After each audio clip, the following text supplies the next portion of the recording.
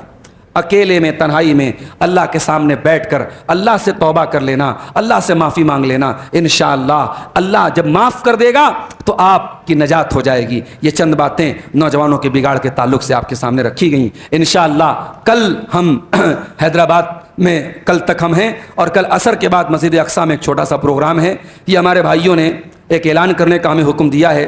جمعیت اہل حدیث حیدرآباد اور سکندرآباد حلقہ حشمت پیٹ کی تصدیق کی بنا پر تصدیق کرتی ہے کہ اولڈ پوائنٹ پلی میں 166 گز زمین مسجد کے لیے خریدنا طے پائی ہے۔ اس کی کل قیمت 1 کروڑ روپے ہے، جس میں سے 39 لاکھ روپے جمع ہوئے ہیں، مزید 61 لاکھ کا انتظام کرنا ہے۔ آپ تمام اہل خیر سے گزارش ہے، اللہ کے گھر کا معاملہ ہے اور ایک بڑی رقم کی درکار ہے، آپ اس کار خیر میں حصہ لیں تاکہ اس مسجد کی زمین کو جلد سے جلد خریدا جا سکے۔ اللہ تعالیٰ اس نیکی کے کام میں ہم سب کو حصہ لینے کی توفیق عطا فرمائے۔ اللہ تعالیٰ ہم نوجوانوں کو اپنی جوانی کی حفاظت کی توفیق عطا فرمائے، ہر قسم کے بگاڑ سے اللہ ہماری حفاظت فرمائے، اللہ حلال روزی کھانے کمانے والا بنائے، حرام سے بچائے، اللہ ہماری ماں بہنوں کی بھی حفاظت کرے، دین پر چلنے والا بنا دے، دین کا جو زیور ہے، شرم و حیا کو جو زیور ہے، ہماری ماں بہنوں کو اسے اپنانے کی توفیق عطا فرمائے۔